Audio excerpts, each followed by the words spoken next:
ಮೀಸಲಾತಿ ಜಾರಿಗೆ ಸಚಿವ ಸಂಪುಟ ಅಸ್ತು 3 ಗುಂಪುಗಳಲ್ಲಿ ಒಳ ಮೀಸಲಾತಿ ಹಂಚಿಕೆ ಇಂದು ಕಲಾಪದಲ್ಲಿ ಸಿಎಂ ಸಿದ್ದರಾಮಯ್ಯ ಘೋಷಣೆ ಸಾಧ್ಯತೆ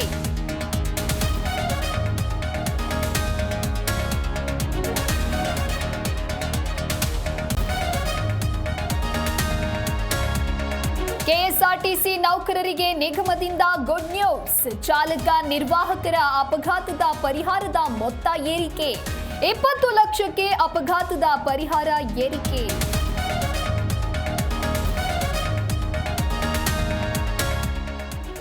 ತುಮಕೂರಿನಲ್ಲಿ ಗಣೇಶೋತ್ಸವಕ್ಕೆ ಪೊಲೀಸರ ಕಟ್ಟೆಚ್ಚರ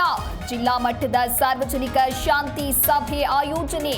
ಅಹಿತಕರ ಘಟನೆ ನಡೆಯದಂತೆ ಮುನ್ನೆಚ್ಚರಿಕೆ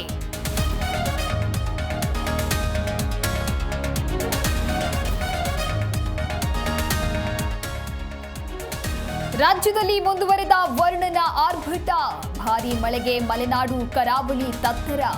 ಬಾಗಲಕೋಟೆ ಧಾರವಾಡದಲ್ಲೂ ವರುಣಾಸುರ ಅಟ್ಟಹಾಸ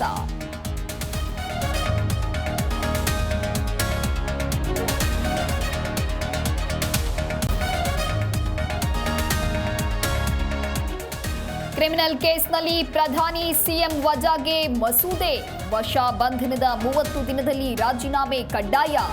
ಲೋಕಸಭೆಯಲ್ಲಿಂದು ಮಹತ್ವದ ಬಿಲ್ ಮಂಡನೆ